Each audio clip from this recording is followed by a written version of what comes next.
Thank you, everyone. All right, have you guys had a good time? Well, I gotta tell you, I have had a fantastic time. I am really very fortunate to be this person that gets to do all these cool things and share with you about my life as a voice actor. Because in well over about 25, 26, 27 years now, I've been very fortunate to be the voice of some pretty iconic characters that I never could have imagined when I was a little kid in my room, talking to myself, coming up with voices and stuff. But that's what I've been very blessed to be able to do. But I think a lot of people see celebrities or they see people that do stuff in front of the camera and they think, wow, their lives must be so perfect. But I gotta tell you that we all have our struggles. And my biggest was on February 13th, 2005. Now on that day I had some really good things happen and I had some really bad things happen. The bad thing was I lost something that day. My voice. Now, my wife and I had just bought a new home because we were about to adopt our daughter from China. We were very excited, but this home was a money pit. It had all sorts of problems, including black toxic mold growing in the walls, which I got exposed to. I dropped from like 135 down to about 96 pounds. I got very, very sick. I had massive laryngitis and throat infections, could not speak. And the doctor said the only way you're going to get better is if you don't speak for a long time. And they want to put me on a lot of medications and change a lot of things in my life. And I thought, I don't know about that. So I also thought, I guess this is it. I guess I better start, looking at some other way to work and make a living. But this was my dream, and I thought, why? Why does this happen? And I think that that's what happens with a lot of us. We have a dream, and it gets hit, and sometimes we go, okay, forget it. But I thought, no, I'm not going to say no to this. This is my dream. This is all I've ever wanted to do and all I can do. So I fought very hard. And it started making more sense 8 months later when we got our little girl in China. My wife and I were very, very blessed, very happy.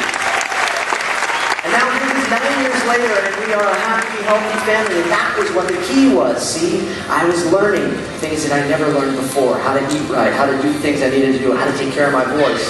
Because that's sometimes things that slip by when you're enjoying your life and your successes. But the other thing that happened on February 13th, I said there was some good stuff. Well, see, what happens when you adopt a child is you don't find out about them for 6 months. And we found out 6 months later that that was actually my daughter's birthday. So the day I thought everything was falling apart and was changing for the worse, it was actually changing for the better. And that's why I want to ask all of you here, what is your challenge? What's challenging you right now? This is some quotes from people that made a difference in my life that I read daily and mean a lot to me. Because here's the thing, each one of us, whether we're on stage or we're at home, we're feeding babies, we're taking care of bills, we're working hard to provide for our families.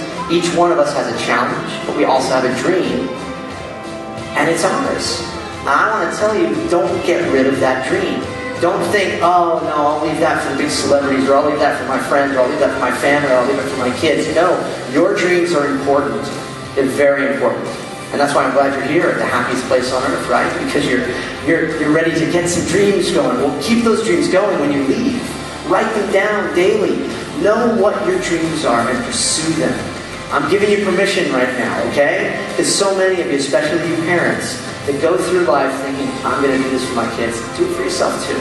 Enjoy your life. But pursue your dreams. Because sometimes when you get hit with a challenge, it's that way of saying, you know what? Wake up. This is going to be good for you, and it's going to help you. And it's going to build you up into a bigger, better, stronger person. Because if I hadn't gotten sick, I wouldn't be here right now with this show. After I got sick, I started writing, and I started coming up with ideas, and this is what I dreamed up. And if I got sick and put it away, I wouldn't be here. And that would really bum me out, because I love getting to be all these different people, but really it is just one man and one throat. But many voices. You have been witness of a daredevil, the magician of mimicry, the little guy with a big voice in the little panic room. Talking to myself. Thank you so much. God bless you. Enjoy.